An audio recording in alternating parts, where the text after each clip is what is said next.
মহিলাদের সিজদা দেওয়ার নিয়মটা বলুন, আর সিজদা দেওয়ার সময় পেট উরুর সাথে লেগে থাকলে কি নামাজ হবে কিনা? অসুস্থতার কারণে কেউ অযাচিত লোম 40 দিনের মধ্যে পরিষ্কার করতে অক্ষম হলে কি নামাজ আদায় হবে? অবাধ্য সন্তানকে বাধ্য করার কোনো উপায় আছে কি? নামাজ সূরা ফাতিহার পর আরেকটা সূরা পড়ার আগে বিসমিল্লাহ পড়া কি আবশ্যক? পিরিয়ড অবস্থায় মৃত ব্যক্তির কাছে যাওয়া যাবে কিনা? ঋণ পরিশোধের জন্য কিছু একটা আমল বলুন। জিকির ও ছোট ছোট দোয়া পাঠ করার সময় কি টেনে টেনে পড়তে হবে? মানুষ মারা গেলে মাইকিং করা জায়েজ আছে কিনা? বাথটাবে গোসল করতে প্রয়োজন থেকে অতিরিক্ত পানি খরচ হয়, এটা গোসল করলে কি পানি অপচয়ের গুনাহ হবে? টয়লেটে যাওয়ার সময় মাথায় ঘোমটা দেওয়া কি আবশ্যক? আহাদনামা পড়া যাবে কিনা? মুখের তিল বা আঁচিল উঠানো কি হারাম? মৃত ব্যক্তির জন্য হাফেজ ডেকে কোরআন খতমা মিলাদ দিলে মৃত ব্যক্তির কোনো লাভ হবে? কোরআন ধরে ওয়াদা করার পর সে ওয়াদা ভঙ্গ করলে কি পরিণতি হতে পারে? ফজর নামাজের আজানে আসসালাতু খায়রুম মিনান নাওম বলার সময় আমরা উত্তরে কি পড়ব? আমাদের দেশে সচরাচর দেখা যায় মৃত ব্যক্তিকে গোসল দেওয়ার পর গোসল দেওয়ার স্থানে 41 দিন পর্যন্ত কাউকে যেতে মানা করা হয়। সেখানে সন্ধ্যাবেলা 41 দিন পর্যন্ত আগরবাতি বা মোমবাতি জ্বালানো হয়। এটা কি শরীয়ত সম্মত? গর্ভবতী মেয়েরা যদি ব্যাক পেনের কারণে বসে নামাজ আদায় করেন তাহলে কি সঠিক হবে? আমরা আর বিলম্ব না করে চলুন আপনাদের গুরুত্বপূর্ণ প্রশ্নগুলোর উত্তর দেওয়ার আলোকিত ভুবনে প্রবেশ করি। রহিমা চম্পা জানতে চেয়েছেন, টিভিতে নাটক শিরকের দৃশ্য দেখলে শিরকের গুনাহ হবে কি না? শিরকের দৃশ্য দেখানো হলে সেটি আমরা যদি দেখতে থাকি আমাদের কাছে বিষয়টা সহজাত এবং স্বাভাবিক হয়ে যেতে পারে। এই জায়গা থেকে এগুলো দেখা থেকে আমাদের বিরত থাকা উচিত। হ্যাঁ, শুধু নিছক ধারণার জন্য যে কীভাবে শিরক হয়ে থাকে আপনি জানলেন এবং সেটা ভয়াবহতা সম্পর্কে আঁচ করলেন যে মানুষ কীভাবে তারই নিজের হাতে করা সৃষ্টিকে কীভাবে পূজা করছে, আপনি জাস্ট ধারণা নেওয়ার জন্য দেখলে সেটি গুনাহের কারণ হবে না। কিন্তু এইভাবে অহরহ যদি আপনি দেখতে থাকেন, বিশেষ করে নাটক সিনেমাতে, আপনার হিন্দি ফিল্ম ইত্যাদিতে যদি অনবরত এগুলো প্রদর্শন করা হয়, যেহেতু হিন্দুরা এগুলো করে থাকেন তাদের সামাজিক কালচার অংশ হিসাবে, সেগুলো দেখতে দেখতে আমাদের কাছে সহনীয় হয়ে যেতে পারে। সেজন্য এগুলো দেখা ওইভাবে অ্যাভয়েড করা উচিত। মোহাম্মদ মিজানুর রহমান জানতে চেয়েছেন, আপনি একটা আলোচনায় বলেছেন রাগের মাথায় তালাক বললেও তালাক কার্যকর হয়ে যায়। এটা দেখে আমার স্ত্রী আমাকে তালাক দিয়েছে। আপনার কথার কোরআন হাদিসের আলোকে ব্যাখ্যা চাই। নবী করিম সাল্লাল্লাহু আলাইহি ওয়াসাল্লাম বলেছেন, সালাতুন জিদ্দুহুন্না জিদ্দুন ওয়া হাজলুহুন্না জিদ্দুন। 3টি কাজ মানুষ সিরিয়াসলি করলে যা হয়, দুষ্টুমি করে করলেও তা হয়, এগুলো ঘটে যায়। তার মধ্যে থেকে একটি হলো তালাক। অতএব তালাকের এই বিষয়টি খুবই সিরিয়াস, এটা স্পর্শকাতর। বিধায় রাগের মাথা তালাক দিলেও তালাক হবে। কিন্তু রাগ যদি কারোর এরকম হয় যে রাগের কারণে কি বলেছেন তিনি নিজেও জানেন না, এত বেশি রাগ হয়ে গেছে, তাহলে সেক্ষেত্রে সেটি তালাক পতিত হবে না। তবে আপনার স্ত্রী আপনাকে তালাক দিয়েছেন, স্ত্রী যদি বলেন এইভাবে যে আমি তোমাকে তালাক দিলাম, এভাবে বললে তালাক হবে না। এবং স্ত্রীর অর্পিত তালাকের যে পাওয়ার আছে সেটা তিনি কখন খাটাতে পারেন, কিভাবে সেটার প্রয়োগ করতে পারেন, এগুলো আলোচনা সাপেক্ষ বিষয়। এজন্য এই নির্দিষ্ট বিষয়ে কোনো দক্ষ আলিমের সাথে আপনি দেখা করে কোনো দারুল ইফতাতে গিয়ে আপনি আপনার বিষয়টি ফতোয়া নেবেন ইনশাআল্লাহ। বেলাল, আপনি জানতে চেয়েছেন, যেসব নারীর সন্তান প্রসবের 40 দিনের পরেও রক্ত প্রবাহ বন্ধ না হয় তারা কিভাবে বাদবন্দি করবেন? 40 দিন পার হওয়ার পরেও যদি রক্ত প্রবাহ বন্ধ না হয়, নেফাস বন্ধ না হয়, তাহলে সেক্ষেত্রে তারা সম্পূর্ণ স্বাভাবিকভাবে সকলে বাদবন্দিকে সম্পাদন করতে পারবেন। সেখানে কোনো আজকাল তো অনেক কিছু ব্যবস্থা রয়েছে যাতে করে ব্লাড যেখানে সেখানে না পড়ে, সেই ব্যবস্থাপনা গ্রহণ করার পর তিনি এ বাদবন্দিকে স্বাভাবিক করতে পারবেন। 40 দিনের পরে আর তার ব্লিডিং হলেও তাকে নেফাসে আক্রান্ত বা আপনার এটাকে আপনার প্রসব পরবর্তী যে ব্লিডিং বলা হয়ে থাকে সেটির মধ্যে গণ্য করা হবে না। এরপরে উম্মে সালমা রিহা, আপনি ইউটিউব চ্যানেলে প্রশ্ন করেছেন, অনেক সময় হাজব্যান্ডকে রাগ করে গজব দিয়ে ফেলি, পরে আফসোস লাগে, এতে কি গজব হাজব্যান্ডের উপরে পড়বে? না বোন, এর কারণে হাজব্যান্ডের উপর গজব পড়বে না। কোরআন কারীমের এই আয়াত থেকে স্পষ্ট বোঝা যায় যে রাগের মাথায় যখন মানুষ এই ধরনের বদদোয়া দিয়ে ফেলে, আল্লাহ রাব্বুল আলামিন সেগুলোকে বাস্তবায়ন করেন না। এবং তবে এটি একটা অন্যায় কাজ। মুমিন কখনো মানে কথায় কথা অভিসম্পাতকারী হতে পারে না। নবী করিম সাল্লাল্লাহু আলাইহি ওয়াসাল্লাম বলেছেন, ঈমানদার কখনো লাআন হয় না, লাআনত করবে, অভিসম্পাত করবে, বদদোয়া করবে কথায় কথা, এটি ঈমানদারের চরিত্র নয়। অতএব সবর এবং ধৈর্যের পরাকাষ্ঠা প্রদর্শন করতে হবে ভালো ঈমানদার হওয়ার জন্য। এরপরে মনি জানতে চেয়েছেন, মন থেকে হিংসা দূর করার উপায় কি? কারোর প্রতি যদি হিংসা হয় তার জন্য বেশি বেশি দোয়া করবেন, তাকে বিশেষ উপঢৌকন দিবেন, হাদিয়া দিবেন, তার কল্যাণ চেয়ে আল্লাহর কাছে আরও বেশি দোয়া কামনা করবেন, দোয়া করবেন। এগুলোর মাধ্যমে ইনশাআল্লাহ মন থেকে আপনার হিংসা দূর হবে। এগুলো শুধু পরামর্শ, কোরআন হাদিস থেকে বাতানো কোনো আমল নয়। সেই সাথে আপনার অন্তরকে পরিচ্ছন্ন করবার জন্য আল্লাহ তাআলার কাছে দোয়া করবেন, আল্লাহুম্মা তাহহির কলবি মিনান নিফাক ওয়া আমালি মিনার রিয়া ওয়া লিসানি মিনাল কিযব ওয়া আইনি মিনাল খিয়ানা। এই সমস্ত দোয়াগুলোতে আমাদের অন্তরকে পরিচ্ছন্ন করা, বিভিন্ন অঙ্গ প্রত্যঙ্গকে গুনাহ থেকে পরিচ্ছন্ন করার জন্য আল্লাহর কাছে সাহায্য চাওয়া হয়। সেভাবে আল্লাহর কাছে আমরা সাহায্য চাইব। আর যার প্রতি হিংসা হয় চিন্তা করবেন যে এটি আল্লাহর ফয়সালা। আপনি যদি তার হিংসা করেন তাহলে কেমন যেন আল্লাহর ফয়সালাকে আপনি মানছেন না, কেমন জানি আল্লাহর ফয়সালার বিরুদ্ধে আপনি অবস্থান নিচ্ছেন। এটি অত্যন্ত গর্হিত এবং জঘন্য একটি বিষয়। সেটি আমরা যখন চিন্তা করব, কল্পনা করব, ভাববো, তখন ইনশাআল্লাহ বিদিনিল্লাহ বিষয়গুলো আমাদের কাছে সহনীয় হবে, সহজ হবে। আমাদের মধ্যে আর হিংসা থাকবে না যে আল্লাহ তাকে দিয়েছেন, এতে আমার খারাপ লাগবে কেন? আল্লাহ পছন্দ করেন দেখেই তো দিয়েছেন। অথবা আল্লাহর ফয়সালা আমার আপত্তি থাকলে তো ঈমান নিয়ে টানাটানি হবে। হ্যাঁ, আল্লাহ আমাকেও দেখ, সেটি ভিন্ন বিষয়।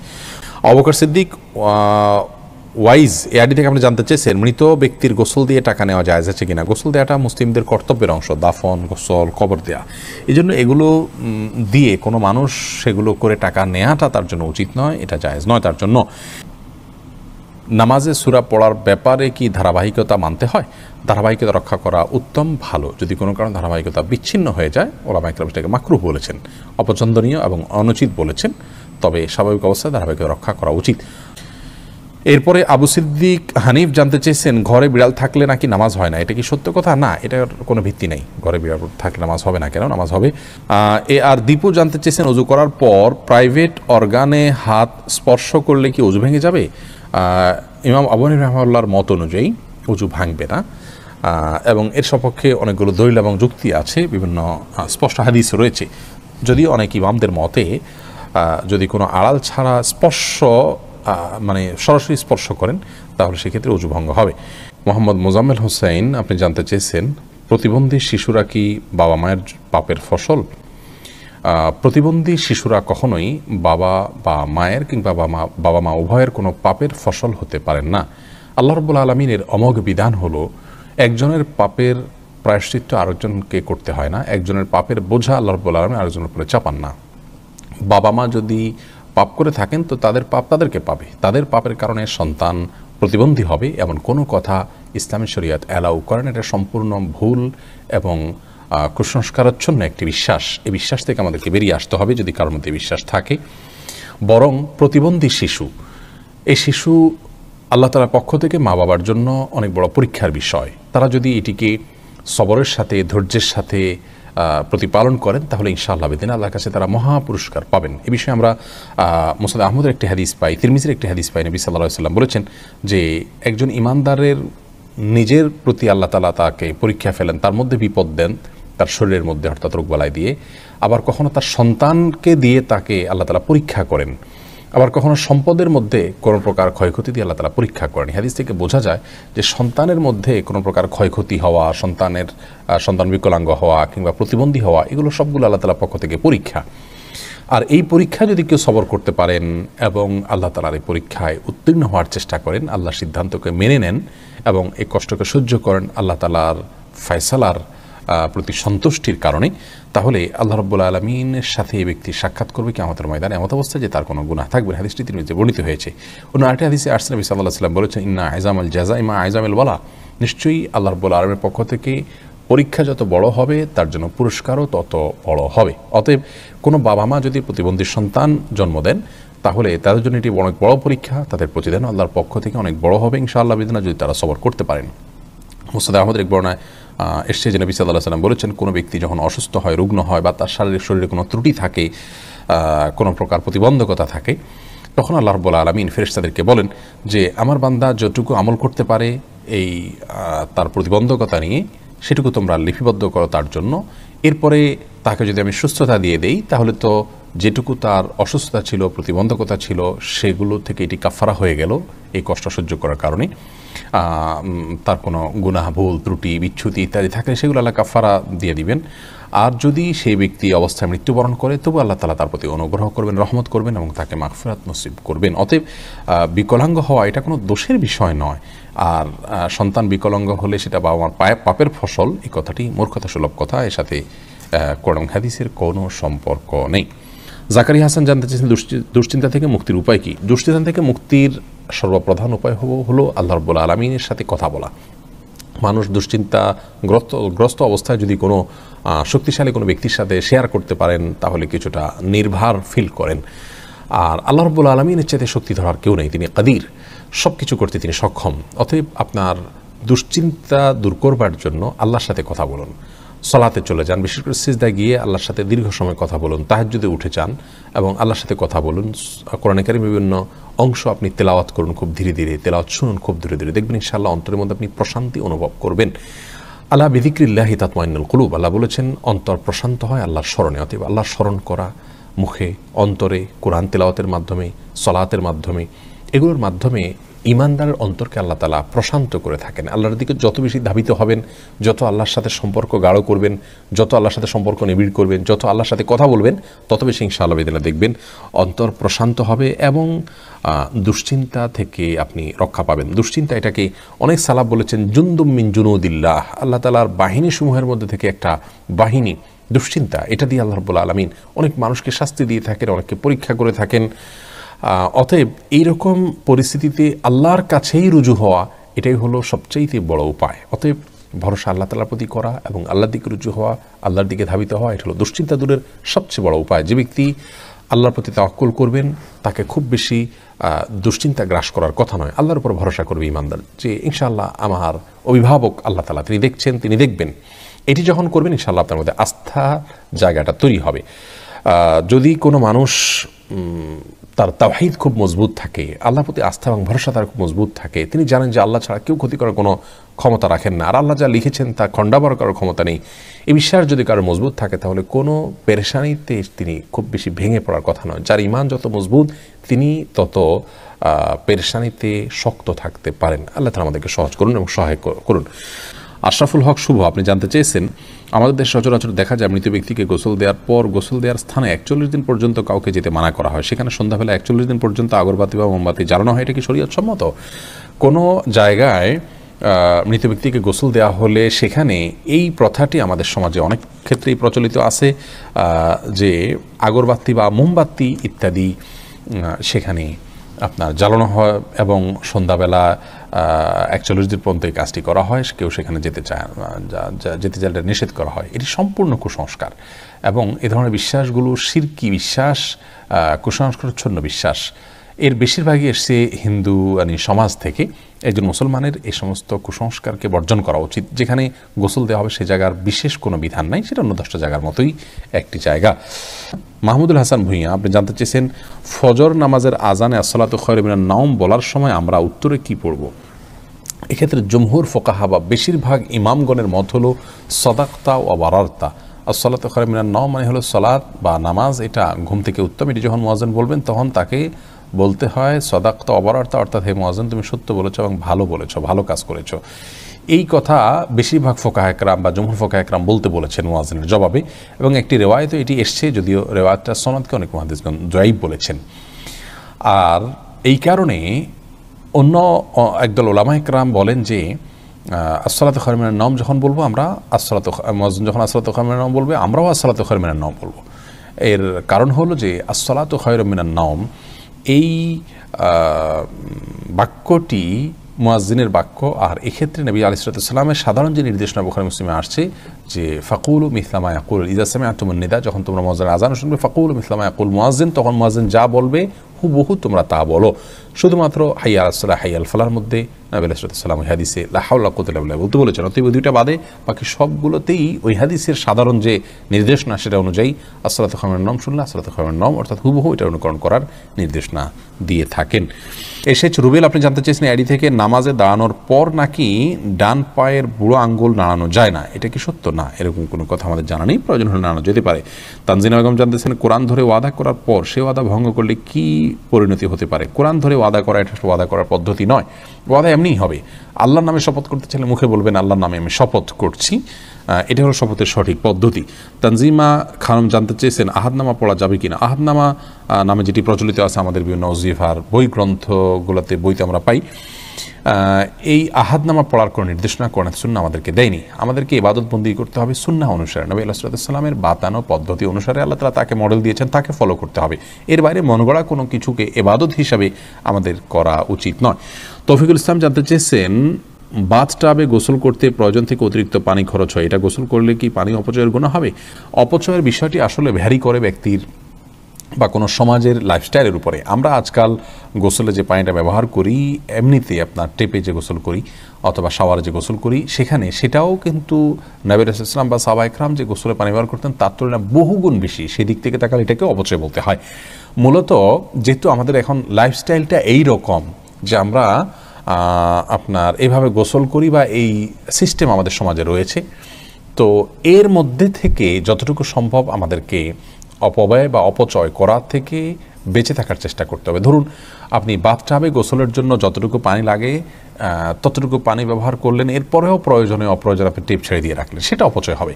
কিন্তু যতটুকু আপনার প্রয়োজন হবে ততটুকু ব্যবহার করলে ইনশাআল্লাহ বিদিনিল্লাহ অপচয়ের গুনাহ হবে না। এনামুল হক ইনাম জানতে চেয়েছেন টাক মাথায় উপরি চুল লাগানো জায়েজ আছে কিনা। টাক ঢেকে আপনার চুল আছে এটি প্রকাশ করা, এটা এক ধরনের আপনার প্রতারণা বলা যেতে পারে। এটি করা অনুচিত এবং একজন ইমানদারের এটি আদর্শ নয় যে আমার যা নাই সেটা আমি মানুষের প্রকাশ করলাম। মোশাররফ এসকে আপনি যদি অন্য কোনো কারণ থাকে, আপনি রোদে থাকতে হয়, সেখানে আপনি অসুস্থ বোধ করেন, তাহলে আপনি মাথায় কোনো কিছু দিয়ে রাখবেন, কিন্তু আপনার চুল নেই কিন্তু আপনি চুল আছে সেটি প্রকাশ করছেন, এটি অনুচিত এবং একজন ইমানদারের জন্য শোভনীয় কোনো কাজ নয়। মোশাররফ এসকে জানতেছেন শোনা যায় যে মুছে লেগে যাওয়া কোনো খাবার খাওয়া হারাম, এটা কি সত্য? না, এটা সত্য না। মুছে যদি খাবার লেগে যায় সেটা হারাম হয়ে যায় এমন না, তবে এটি অস্বাস্থ্যকর, অনুচিত কাজ, অবশ্যই অনুত্তম কাজ। লিজা সামিনা আইডি থেকে আপনি জানতে চেয়েছেন রাতের বেলা আয়না দেখা অনেক অমঙ্গলজনক মনে করে, কিছু বলুন। রাতের বেলায় আয়না দেখাকে অমঙ্গলজনক মনে করাটা সম্পূর্ণ কুসংস্কার, ইসলামী শরিয়ার সাথে এর কোনো সম্পর্ক নেই। রাতের বেলায় আমরা আয়না দেখলে এর পেছনে কোনো অমঙ্গল নাই, আপনি রাতে দিনে যে কোনো সময় আয়না দেখতে পারেন। সোনিয়া আক্তার জানতেছেন জিকির ও ছোট ছোট দোয়া পাঠ করার সময় কি টেনে টেনে পড়তে হবে? কোরআনে কারিমের সময় যেরকম মদ এবং গুন্নাহ লক্ষ্য করে পড়তে হয়, দোয়া দরুদ যখন আমরা পাঠ করব তখন আমাদেরকে ঠিক একইভাবে মদ বা গুন্নাহ করে পড়তে হবে, এমন কোনো বাধ্যবাধকতা নেই। বরং তখন আমরা স্বাভাবিক যে আরবি অক্ষর উচ্চারণের নিয়ম আছে সেগুলো ফলো করে যদি করে যাই এবং মদগুলোকে সেভাবে আমরা না টানি, তাতেও ইনশাআল্লাহ বিদিনিল্লাহ জিকির বা দোয়া পাঠ করা বিশুদ্ধ হয়ে যাবে। এমনি সালাহুদ্দিন জানতে চেয়েছে নামাজরত অবস্থায় প্রসাবের ফোঁটা বের হলে কি করণীয়। নামাজরত অবস্থায় যদি পেশাবের ফোঁটা বের হয় তাহলে সেদিন নামাজ ছেড়ে দিতে হবে এবং কাপড় লাগলে সে অংশ ধুয়ে ফেলতে হবে এবং নাপাক দূর করে টিস্যু ইত্যাদি দিয়ে পানি দিয়ে তারপরে ওযু করে তাকে নামাজ পড়তে হবে। আর যদি এটা তার অনবরত বের হতে থাকে এবং 4 রাকাত নামাজের মধ্যে নামাজ পড়তে যে পরিমাণ সময় লাগে, ধরুন 8-10 মিনিট, এই সময়টুকুও তিনি ফ্রি হন না বা মুক্ত থাকেন না, এর মধ্যেও তার পেশাব এসে পড়ে তার ইচ্ছায় অনিচ্ছায়, এরকম যদি হয় তাহলে সেক্ষেত্রে তার জন্য ওই অবস্থায় সালাত চালিয়ে যাওয়া জায়েজ আছে, কারণ তার পুরো সালাতের ওয়াক্ত জুড়ে কয়েক ঘন্টা জুড়েই অনবরত আসতে থাকে। আর যদি এরকম না হয়, শুধু ওই সালাতের মধ্যে এসছে, তাহলে তার সালাত ছেড়ে সেটিকে পরিচ্ছন্ন করে এসে সালাত আদায় করতে হবে। কোরআন আলো এর দিকে জানতে সোনিয়া আক্তার জানতে চেয়েছেন মহিলাদের সিজদা দেওয়ার নিয়মটা বলুন, আর সিজদা দেওয়ার সময় পেট উরুর সাথে লেগে থাকলে কি নামাজ হবে কিনা। জি, নামাজ হবে। নামাজ হবে না, নারী পুরুষের সালাত নিয়ে যে মত পার্থক্য আছে এটাকে আমরা অনেক বড় করে দেখি, বিষয়টা এরকম বড় কিছু না। আপনার এখানে যারাই ইখতিলাফ করে থাকেন, জাস্ট এখানে পদ্ধতির উত্তম অনুত্তমের বিষয়টা, নামাজ হওয়া না হওয়ার কোনো ইখতিলাফ এখানে নেই। ঋণ পরিশোধের জন্য কিছু একটা আমল বলুন। ঋণ পরিশোধের জন্য সবচেয়ে বড় আমল হলো আল্লাহ তাআলার কাছে সাধারণভাবে দোয়া করবেন, চাইবেন, প্রার্থনা করবেন এবং আপনি সর্বোচ্চ চেষ্টা চালাবেন ঋণ পরিশোধের জন্য। আমাদের অনেক ভাইরা আছেন, নিজের জমি আছে, স্থাবর অস্থাবর অনেক মূল্যবান সম্পদ আছে, সেগুলো দিয়ে ঋণ পরিশোধ করতে চান না। তিনি চান যে ঋণ পরিশোধের জন্য তার সাধারণ উপার্জন থেকে অনেক টাকা হয়ে যাক, অলৌকিকভাবে চলে আসুক, আর তিনি সেটা দিয়ে ঋণ পরিশোধ করে দেবেন। এটা সম্পূর্ণ ভুল একটা পদ্ধতি। আপনার ঋণ পরিশোধ করাটা আপনার জন্য ফরজ, এটা বান্দার হক।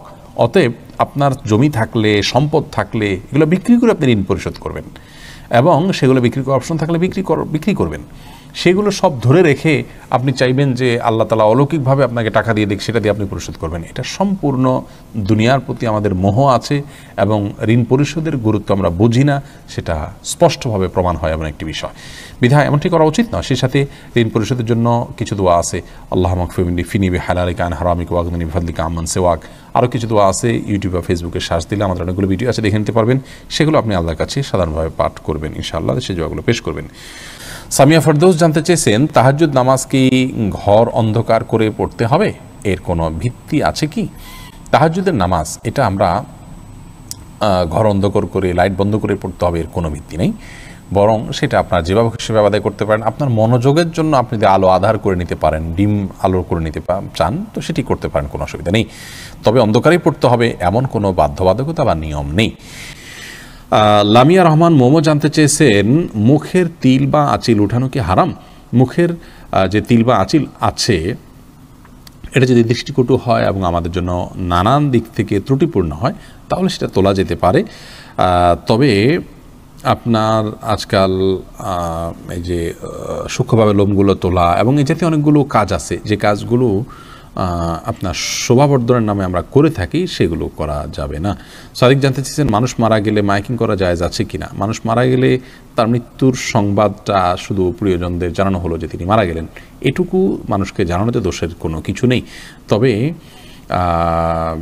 এটা নিয়ে দীর্ঘ আলোচনা আছে, এটা নিয়ে আমরা ইনশাআল্লাহ দিনে কথা বলবো ভিন্ন কোনো ভিডিওতে। মোহাম্মদ মুস্তাকিম জানতেছেন, ব্যাংকে চাকরি করা কি হারাম? ব্যাংক যদি সুদি হয় তাহলে সেখানে সুদের সাথে সরাসরি সম্পর্ক থাকলে সে চাকরি করা তো অবশ্যই হারাম হবে। খন্দকার ফয়সাল ইসলাম লিমন জানতে চেয়েছেন, গর্ভবতী মেয়েরা যদি ব্যাক পেইনের কারণে বসে নামাজ আদায় করেন তাহলে কি সঠিক হবে?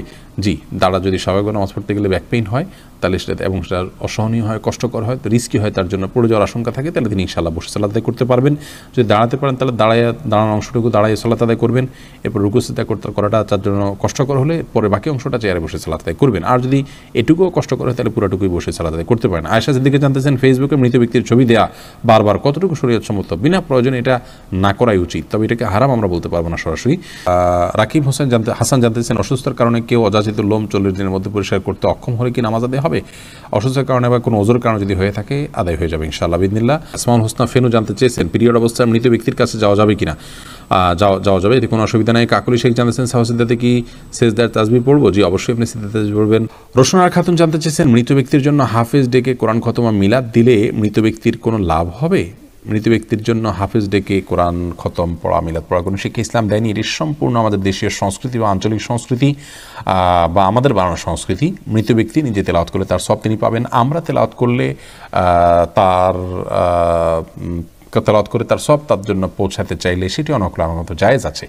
কিন্তু হাফেজ বা হুজুরদেরকে ডেকে এনে তেলাওয়াত করানো এবং তার জন্য পেমেন্ট করা, যেটা আমাদের দেশে প্রচলিত আছে, এটি ইসলাম শরীয়তের দৃষ্টিকোণ থেকে জায়েজ কাজ নয়। যেটি করছেন এবং যিনি করাচ্ছেন সবাই গুনাহগার হবেন। এরপরে রাশেদ আপনি জানতে চেয়েছেন, অবাধ্য সন্তানকে বাধ্য করার কোনো উপায় আছে কি? অবাধ্য সন্তানকে বাধ্য করার জন্য ছোটোবেলা থেকেই তার সাথে সেভাবে ইসলামিক যে আপনার ইসলামের যে নির্দেশনা আছে একজন প্যারেন্টসের জন্য, প্যারেন্টিংয়ের বিষয়ে, সেগুলোকে লক্ষ্য করা উচিত। তাকে সালাতের নির্দেশ দেওয়া, নিজের সালাতে অভ্যস্ত করা, ভালো পরিবেশ দেওয়া, এগুলো না করে এরপরে বড় হওয়ার পরে অলৌকিক কোনো পদ্ধতিতে তাকে আপনি বাধ্য করে ফেলবেন, এরকম কোনো সুযোগ নেই। তারপরেও আপনি তাকে সৎসঙ্গ দিলেন, নেককারদের সোহবতে নিলেন এবং তার জন্য আল্লাহর কাছে মনে প্রাণে দোয়া করলেন, আবার দোয়া সন্তানের জন্য কবুল হয়। এইরকম বিভিন্ন উদ্যোগের মাধ্যমে আপনি তাকে সৎপথে আনতে পারেন, বাধ্য করতে পারছি। তানি ইসলাম জানতে চেয়েছেন, টয়লেটে যাওয়ার সময় মাথায় ঘোমটা দেওয়া কি আবশ্যক? এটা উত্তম এবং ভালো। অনেক উলামা ইকরাম উন্মুক্ত মাথায় যাওয়াটাকে মাকরুহ বলেছেন। পরাজিত মনে নামাজ সূরা ফাতিহার পর আরেকটা সূরা পড়ার আগে বিসমিল্লাহ পড়া কি আবশ্যক? না, আবশ্যক না, সুন্নাহ পড়া ভালো, উত্তম। কাকুলি শেখ, সুন্নাহ পড়া উচিত, না পড়লে গুনাহ হবে না। কাকুলি শেখ জানতেছেন, বাজনা বাজানো ছাড়া ঘরের মধ্যে যেখানে কোনো নন মাহরাম নেই সেখানে কি গান গাওয়া যাবে? শুধু খালি গালা যদি গানের অর্থ খারাপ না হয় গাইতে পারেন, সে মানুষ সামনেও গাইতে পারেন, বিশেষ করে মানে মাহরামদের সামনে মহিলারা।